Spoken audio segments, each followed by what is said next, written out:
नमस्कार दोस्तों, एक बार फिर से आप सभी का स्वागत जेएमएस विद्यालय परिवार द्वारा संचालित की जाने वाली प्रतिदिन की ऑनलाइन कक्षाओं में। आज का हमारा बिंदु संस्कृत व्याकरण के विषय में होगा, जिसमें सबसे महत्वपूर्ण टॉपिक है हमारा। सबसे प्रथम टॉपिक है व्याकरण का प्रथम चरण माने से तो संधि। और ये कितने नंबर का होगा? 4 नंबर का। संस्कृत का ये जो टॉपिक होगा वो आप नोट कर लीजिएगा, संधि के साथ ही लिख लीजिएगा। हर टॉपिक के पीछे मैं उसके अंक बार लिखा था। तो ये संधि कितने नंबर की हो जाएगी? इसका अंक कितना होगा?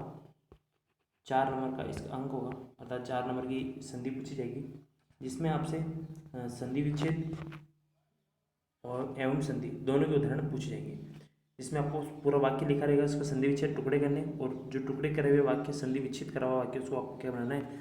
संधि बनाना है। इस प्रकार से इसका कुल अंक भार 4 रहेगा। संधि सबसे प्रथम अगर संधि की हम परिभाषा की बात करें, 2 या 2 से अधिक वर्णों के मेल से एक नए शब्द की रचना होती है, जिसे हम संधि कहते हैं। अर्थात 2 या 2 से अधिक वर्ण होना चाहिए। वर्ण का मतलब हो गया वो चाहे स्वर हो या फिर क्या हो, व्यंजन। वो स्वर भी हो सकते हैं एवं वो क्या हो सकते हैं, व्यंजन भी हो सकते हैं। तो स्वर कौन कौन से होते हैं? अ, आ, ई, उ, रिल, री, ये सारे स्वर माने जाएंगे। और अन्यथा और व्यंजन के लिए माना हमने क वर्ग, च वर्ग, ट वर्ग, त वर्ग, प वर्ग, इन सबको हमने क्या माना है? व्यंजन माना है। हम आगे इस बारे में चर्चा करेंगे। तो सबसे पहले आप परिभाषा याद करेंगे। 2 या 2 से अधिक वर्णों के मेल से एक नए शब्द की रचना होती है, जिसे हम क्या कहते हैं? संधि कहते हैं। वर्णों के मेल को संधि कहते हैं। 2 वर्णों का उच्चारण बिना किसी बाधा या व्यवधान के निरंतर करना ही संधि है। इन वर्णों के मिलन से कोई आगम या आदेश या विकार होता है या किसी वर्ण का लोप हो जाता है, संधि को संहिता भी कहा जाता है। संधि को क्या कहेंगे? संहिता भी कहेंगे। तो हम इसकी संधि की परिभाषा उतारने के पश्चात हम क्या करेंगे? हम ये लिखेंगे कि वर्णों के मेल को क्या कहते हैं? संधि कहते हैं। हम इस प्रकार से लिखेंगे। सही संधि को संहिता भी कहते हैं। संहिता मतलब ये होता है साथ में, और संधि का अर्थ भी क्या होता है? साथ में। ये तो हमारी संधि की परिभाषा थी। अगर हम संधि के भेद, संधि की बात, भेदों की चर्चा करें, हम इसके सबसे पहले परिभाषा के बाद में हम क्या पढ़ेंगे? इसके भेदों के नाम पढ़ेंगे, अर्थात संधि के कितने भेद माने गए। तो सबसे पहला क्या हो जाएगा? स्वर संधि, जिसे हम क्या बोलते हैं? अच संधि। संस्कृत नाम क्या बोलते हैं इसे? अच संधि। अच का अर्थ होता है, अच में मतलब अच में सारे स्वर आ जाते हैं, स्वर संधि। दूसरा है जगह व्यंजन संधि, और तीसरा क्या है? विसर्ग संधि। स्वर संधि का अर्थ ये है कि स्वर संधि में हमेशा प्लस से पहले और प्लस के बाद में दोनों तरफ क्या रहेंगे? स्वर रहेंगे। क्या रहेंगे? प्लस से पहले और प्लस से बाद में स्वर। स्वर किन्हें कहते हैं? जिनकी मात्राएं होती है। ठीक है, जैसे अ, आ, ई, बड़ा वाला ई, ऊ, बड़ा वाला ऊ, री, ऋषि वाला, और ये रे। इस रे को भी हमने क्या माना है? संस्कृत में स्वर माना है। तो इस प्रकार से क्या है, जब प्लस से पहले और प्लस के बाद दोनों तरफ स्वर रहेंगे तो उनके मिलने से जो नई संधि बनेगी उसे क्या बोलेंगे हम? अच संधि अथवा स्वर संधि कहेंगे। आज का हमारा बिंदु अच संधि के एक भेद के बारे में ही पढ़ेंगे। हम अगले अन्य कक्षाओं में व्यंजन संधि, विसर्ग के बारे में भी हम वहाँ पर विस्तार पूर्वक पढ़ेंगे, तब इनके बारे में चर्चा हम करेंगे। तो सबसे पहला है स्वर संधि, जिसे हम अच संधि भी कहते हैं। अच संधि की आप परिभाषा लिखेंगे, 2 स्वरों के मेल से जो विकार उत्पन्न होता है उसे हम क्या कहते हैं? स्वर। अर्थात यहाँ पर क्या है, देखो यहाँ हाईलाइट करा है कि 2 स्वरों के मेल से, दोनों तरफ क्या होना चाहिए? प्लस से बाद में, प्लस के पहले दोनों तरफ क्या होना चाहिए? स्वर होना चाहिए। 2 स्वरों के मेल से जो विकार उत्पन्न होता है उसे क्या कहते हैं? स्वर संधि कहते हैं। अब स्वर संधि के कितने भेद हैं, इन सभी के बारे में आपके लिखेंगे। स्वर संधि के भेदों के नाम भी आप लिखेंगे। सबसे पहला है दीर्घ संधि, दूसरा लिखेंगे आप गुण संधि, तीसरा लिखेंगे आप अयादि संधि, चौथा लिखेंगे यण संधि, और पांचवा आप क्या लिखेंगे? वृद्धि संधि। क्या लिखेंगे? वृद्धि संधि। वृद्धि संधि। आपको पीडीएफ फाइल जो भेजी जाएगी उसमें उत्तम प्रकार से सभी चीज़ें लिखी हुई रहेगी। आप केवल इस वीडियो के माध्यम से आप संधि के टॉपिक को ध्यानपूर्वक समझें। आप इसकी मटेरियल के ऊपर ना जाए, आपको अलग से जो पीडीएफ भेजी जाएगी उसमें सभी के नाम विस्तार पूर्वक और सम्यक प्रकार से लिखे हुए रहेंगे, जिसमें इसके 5 भेदों के बारे में हम चर्चा करेंगे। संधि किसे कहते हैं, इन सारी चीज़ों के बारे में लिखा हुआ रहेगा। तो सबसे पहले हम दीर्घ संधि पढ़ेंगे। आज का हमारा बिंदु क्या होगा? दीर्घ संधि के ऊपर ही होगा। अकस वर्ण, इसका सबसे पहला सूत्र क्या है? अकस वर्ण दीर्घ।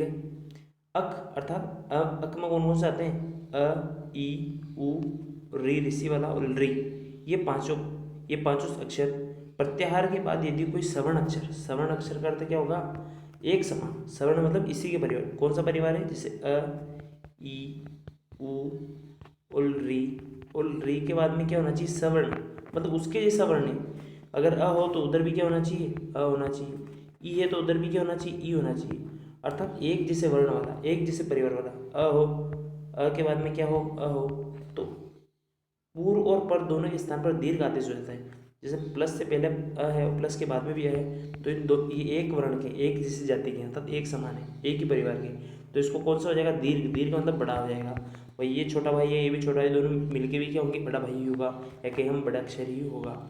इस प्रकार से हम बात करें ई, तो ई के बाद में भी क्या हो, ई हो, या वो बड़ी वाली हो या छोटी वाली हो, तो भी उसको कौन सा ई होगा, बड़ा ही होगा, सवर्ण। इस प्रकार से अगर ऊ हो या बड़ा वाला ऊ हो, और उसके बाद में क्या हो, छोटा वाला ऊ हो या फिर बड़ा वाला ऊ हो, तो भी उसको कौन सा आदेश होगा, बड़ा वाला ऊ आदेश ही होगा।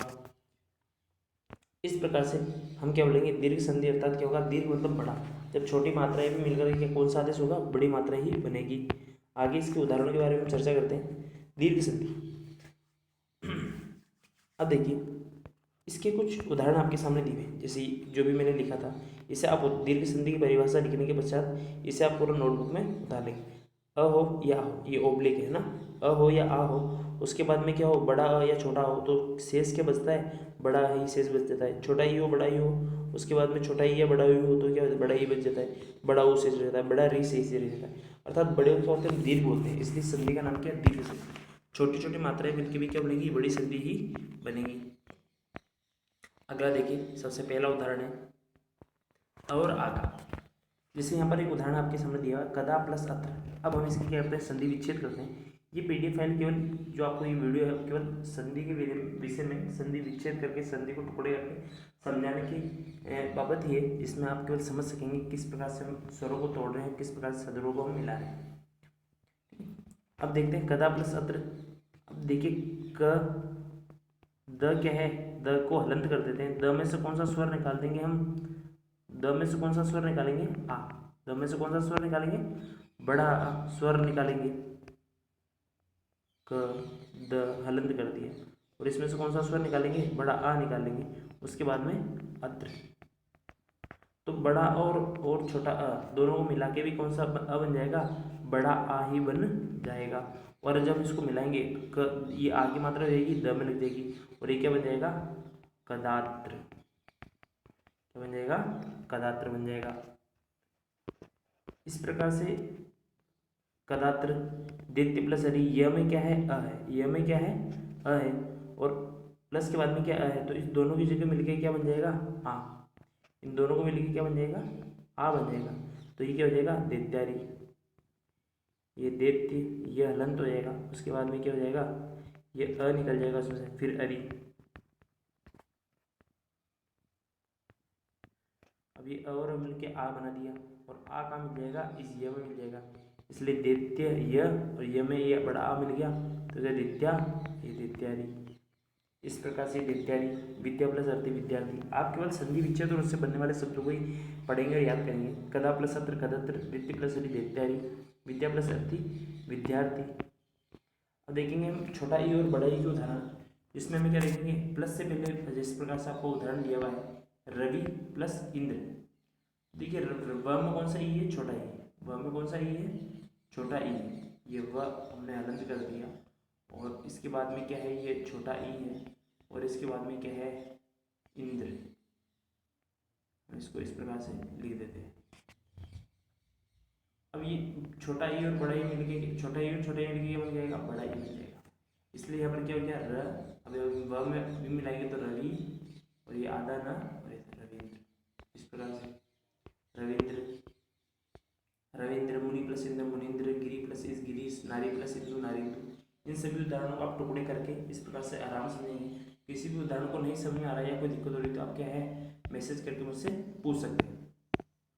अगले उस प्रकार से उदाहरण देखेंगे, छोटा ऊ और बड़ा ऊ का बाद में भी प्लस के बाद में क्या हो, ऊ हो या फिर बड़ा वाला ऊ हो, तो भी क्या शेष बचता है, बड़ा ऊ शेष बचता है। जैसे भानु प्लस उदय, यहाँ पर भी क्या है, भानु में कौन सा ऊ है, छोटा ऊ है, और बाद में इधर कौन सा है, छोटा ऊ है, देखेंगे हम ये भा न हलंत कर देंगे। उसके बाद में क्या है, छोटा ऊ है, और उसके बाद में क्या है, उदय।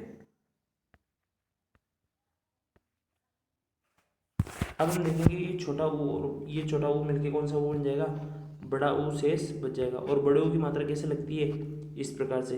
बड़े ऊ की मात्रा कैसे लगती है, ऐसे लगती है। छोटे माँ के ऊ की मात्रा कैसे लगती है, ऐसे लगती है। इसलिए हम इसको क्या बना देंगे, जब भानु प्लस उदय बनेगा तो क्या बन जाएगा, भानुदय।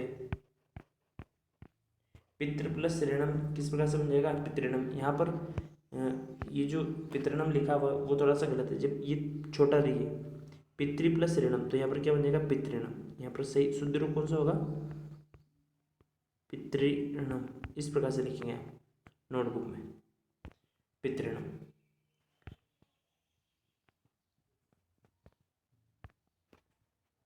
ये देखिए छोटा री और छोटा री मिलके भी कौन सा री बनता है, बड़ा री ही बनता है। और बड़ा री को किस प्रकार से लिखते हैं, इस प्रकार से ये लिखा जाता है, बड़ा री। ठीक है, ये तो हो जाएगा छोटा री लिखा हुआ, ये तो है छोटा री, और इसको बड़ा री लिखेंगे तो क्या करेंगे, एक बार नीचे से डंडी और घुमा देंगे, ये बढ़ जाएगा बड़ा री। इसलिए पितृ प्लस ऋणम क्या बन जाएगा, पितृणम। ये गलत लिखा हुआ है, इसकी जगह आप क्या लिखेंगे, पितृ। इस प्रकार से त के नीचे ह लगा देंगे, पितृणम।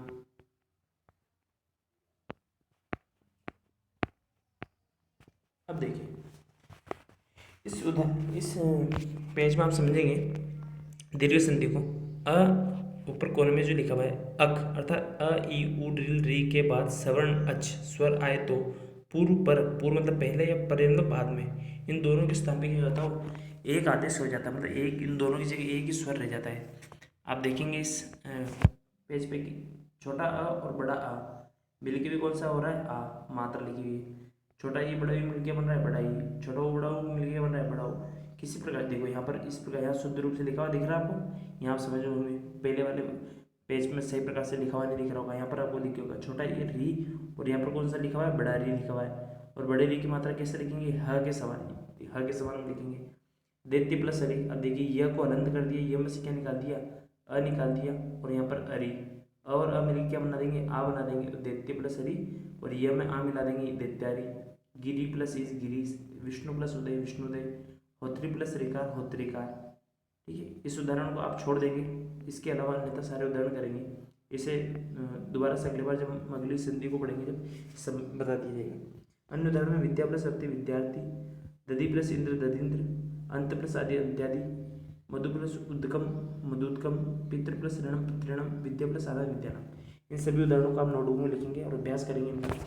हम आगे वाली अन्य कक्षाओं में भी संधि के उदाहरणों के बारे में बार बार में चर्चा करेंगे, तब हम बार बार अभ्यास कर करके इनको सीखेंगे। इनसे संबंधित उदाहरण से कोई भी दिक्कत आए तो आप मुझे पूछ सकते हैं। इसकी PDF फाइल और उदाहरण आपको भेज दी जाएंगे, जिसके बारे में क्या है चर्चा करेंगे। 4 नंबर का टॉपिक है, जिसमें हमें अभी संधि के दीर्घ संधि, गुण संधि, अयादि संधि एवं ऐसे स्वर संधि के 5 भेद एवं व्यंजन संधि के भेद एवं हमें इसके अन्यथा विसर्ग संधि के भी कई सारे भेद पढ़ने। इसलिए किसी एक टॉपिक को ज़्यादा लंबा नहीं खींचते हुए हम केवल इनके उदाहरणों को याद करेंगे, जैसे विद्या प्लस अति विद्यार्थी, दधि प्लस इंद्र दधिन। इन सभी उदाहरणों को समझते हुए क्या है, हम केवल सरल से 2-2 4-4 उदाहरण इनके प्रयोग में लेंगे। अगले टॉपिक में हम किसी अन्य व्याकरण के अन्य संधि के बिंदु के बारे में चर्चा करेंगे। धन्यवाद।